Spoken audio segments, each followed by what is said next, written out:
It is not uncommon for combat sports stars to have found their way into the sport due to a troubled upbringing and learned about combat due to experience fighting on the street. Many of these individuals who had a turbulent start to life were able to get back on track through getting involved in the sport of mixed martial arts. In this video, we'll look at the many stories to be told of some MMA fighters that through thuggish behaviour and many poor life choices found themselves behind bars.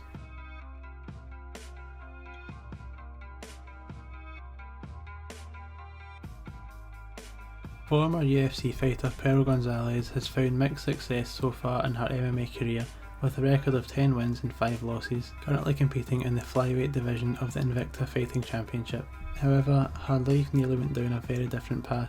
Born in Chicago, Illinois, Pearl and her siblings grew up in a home with parents who were abusers of both drugs and alcohol, resulting in a disturbed childhood. Eventually, her parents separated. Pearl remained with her father and the rest of her siblings moved in with her mother. After endeavouring to get clean, her father put Pearl into combat sports classes when she was 11 years old. However, due to her rocky upbringing, Pearl was running with Chicago street gangs as young as 12 years old, with her gang becoming somewhat of a second family to her. By 18 years old, Gonzalez found herself married to a heroin addict and got arrested due to being with him while he committed a robbery. Speaking about the incident on the MMA Hour, Pearl said, "Couldn't stop him, and when the police came, they wanted me to tell on him, and I wouldn't. I was that ride or die girl at that time, and you can't snitch. No snitches in the hood. Snitches get stitches is right. What I grew up knowing, and so I did not tell on him, and for that I was charged myself." Pearl spent 9 days in jail before being released. She took some time away from boxing training to help raise her little sister. Fortunately, she was able to get back on the straight and narrow, helping her sister stay out of trouble and returning to boxing at 21 before winning the Golden Gloves Amateur Championships in 2008.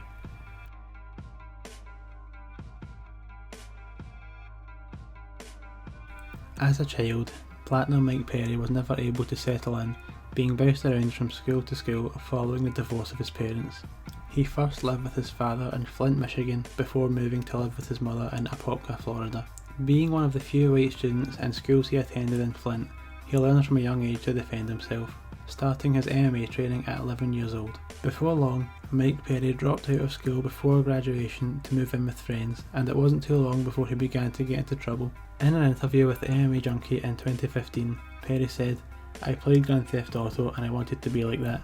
I smoked drugs, carried guns and thought I was a gangster." His aspirations to be a gangster came to an end when he was arrested for burglary and sentenced to 2 years of community control, a controlled type of house arrest usually reserved for felony arrests. Being stuck in your home is far better than being on lockdown for most of the day, but Perry found himself behind bars after failing a drug test during his house arrest. This led to him serving just under 6 months in prison. Since his release, Perry has been able to turn his life around thanks to his love for MMA. Despite still being on probation from his burglary charge, he was allowed to fight for the UFC in 2016, where as of today he holds a promotional record of 6 wins and 7 losses.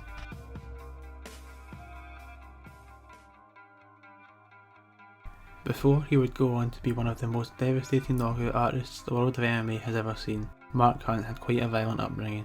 Mark Richard Hunt was born in New Zealand to a large Samoan family. Before Mark Hunt discovered MMA, he built a reputation for himself around his home city in Auckland, based on his violent and criminal behaviour. Growing up, Hunt and his siblings were subject to terrible physical abuse from their father. In Hunt's biographical book, he detailed the abuse, saying, "My old man was ruthless, he terrorised us. He'd start with the mental games before he even found the implements to hit us with. He once tied me up in the garage with my hands above my head and beat me with a frigging broom handle. I got away and my brothers came after me. They said, 'Get back there or we're all gonna get it.'" Mark Hunt's father would also sexually assault his older sister from the age of 6 until she turned 18 and finally escaped the family home. The resulting anger and hatred felt by Mark Hunt led him into many street fights and other forms of trouble. Hunt admits to committing petty crimes too, claiming to have stolen dozens of cars in his early teenage years. At 16, he was sentenced to 9 months in jail for mugging a man for his Dr. Martens shoes. Hunt only took up martial arts on the advice of a bouncer at a nightclub. The bouncer witnessed Hunt knock out several people in a brawl outside the club, leading him to convince the young Mark Hunt to get involved in fighting for sport instead of doing it illegally. In the 2 decades since Mark Hunt's life of crime, he has got back on track and gone from living in a broken home and being surrounded by violence to earning just short of $1 million each time he competed.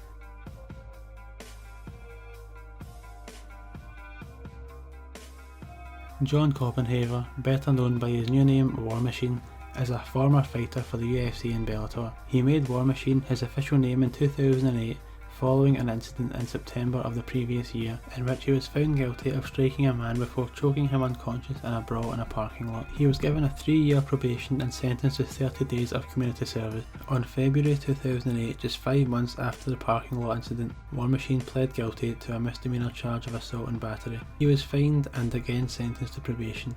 He wasn't finished there though. In 2010, War Machine got into a fight at Point Loma Bar. He also got involved in a fight at the Pacific Beach Bar, resulting in a 1-year sentence in California's George Bailey detention facility, where he spent time in solitary confinement. On his Twitter page, he announced that he'd be spending an additional year in the facility. 2 years after his release came his biggest and most shocking act. On August 8, 2014, War Machine attempted rape and assaulted his ex-girlfriend and adult actress Christy Mack, along with her friend Corey Thomas. Mack suffered 18 broken bones, missing teeth, a broken nose, a ruptured liver and a fractured rib. War Machine was arrested 7 days later and his trial began in February 2017. On the 20th of March 2014, War Machine was convicted on 29 felony counts, including kidnapping and sexual assault with a weapon. He was sentenced to life in prison with the possibility of parole after 36 years. On October 14, 2017, while on a routine patrol, the police found War Machine unresponsive in his cell. He was struggling to breathe with a torn piece of linen around his neck that was tied to the leg of his bunk bed. Once he was cut free from the linen, his condition was stabilised within 15 minutes and he was moved to a medical ward and placed on suicide watch.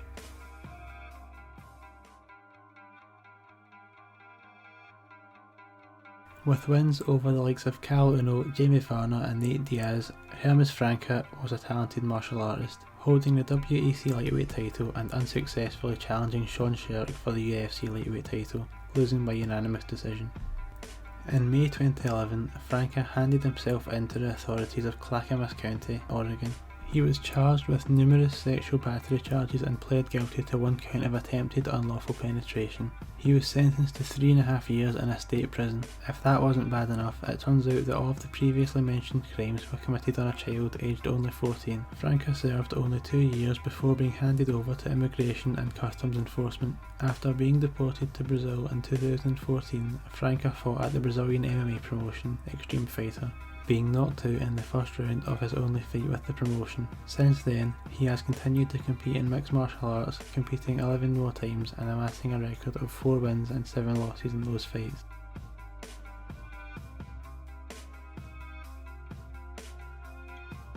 Before Derrick Lewis became the hot-balled hero we've all grown to love, he had quite a difficult youth.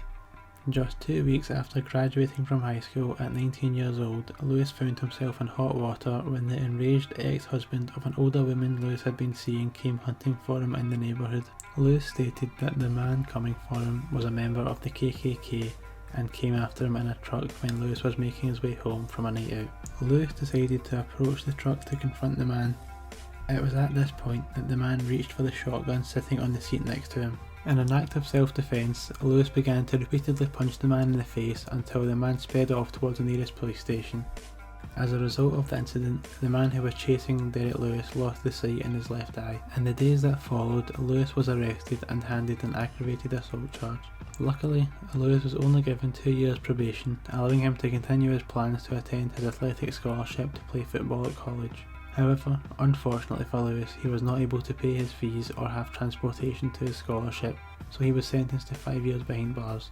In the end, Lewis would serve 3.5 years before his release. Upon getting out of jail, Lewis had the dream of becoming a professional boxer, but a friend of his turned him towards MMA, a decision that appears to have been a good one, with Lewis becoming a fan favourite due to his never say die attitude, devastating knockout power and hilarious comments on the microphone.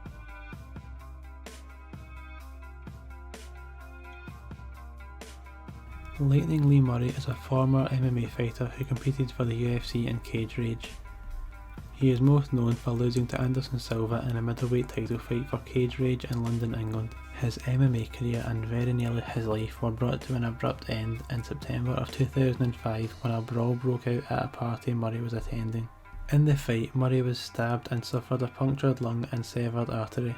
It is a miracle that Murray survived, as doctors needed to resuscitate him 4 times while performing life-saving surgery.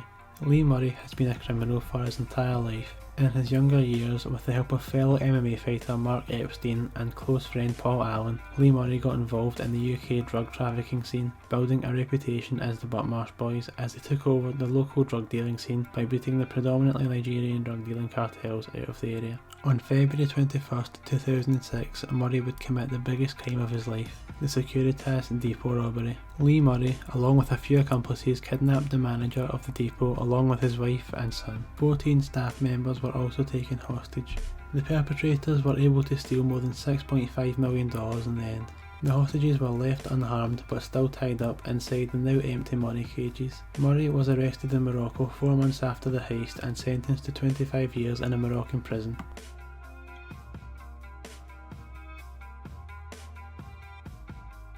VIACHESLAV DATSIK is a 43-year-old retired MMA fighter from Slansy, Russia, retiring with a negative professional record of 6 wins and 9 losses, 2 of his losses coming via disqualification. One of his DQ losses came as a result of too much showboating, a decision that DATSIK was not a fan of, putting this on display by attacking the referee.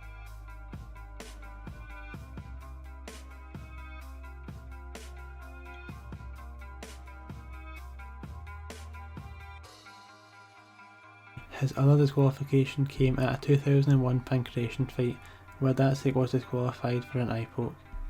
To stop the fight, the referee had to restrain DATSIK with a forearm choke. DATSIK actually managed to earn himself a small amount of fame in the MMA community after knocking out future heavyweight champion of the UFC, Andrei Arlovski. After DATSIK was defeated in his final 6 MMA fights in a row, he seemed to disappear entirely, with the rumour spreading that he died in a train crash. However, he was back in the public eye alive and well when he was arrested for his role in the armed robbery of several phone shops in St. Petersburg. It has also come to light that DATSIK has extreme anti-Semitic and anti-Christian views and has been diagnosed with schizophrenia, meaning he avoided jail time for the phone store robberies. In July 2010, DATSIK was sent to a low-security psychiatric clinic, but in the following month he escaped by ripping apart the wire perimeter fence with his bare hands. He then took a boat to enter Norway illegally, where he was met with Norwegian news reporters. He stood in Nazi clothing, telling the reporters, "I am not a nationalist, but a racist." DATSIK went to the police immigration service in Oslo to hand in a loaded weapon and declared himself a white warrior, demanding political asylum. As a result of this, the police raided the tattoo shop owned by the men, finding 5 illegal handguns and masses of Nazi paraphernalia. The neighbours of the tattoo shop also stated that they often heard loud noise, screaming and banging, and that they would often see people inside the shop practicing fighting and boxing while completely naked. In October of the same year, it was also concluded by a police psychiatrist that DATSIK did not have a mental disease after all, and as such he was placed in jail. There, DATSIK attempted suicide on 2 occasions due to isolation from other inmates, but this was often because he would shout racist comments from his cell window. DATSIK requested that he was given the maximum sentence because he was too raw for humanity, but in 2016, after 9 years, he was released from custody. Since his release from prison, DATSIK has repeatedly conducted vigilante raids on brothels, stealing from and sometimes attacking the women inside and forcing them to walk naked through the streets, something that the Russian government has strangely turned a blind eye to. As such, DATSIK is free to this day, competing in obscure Russian promotions.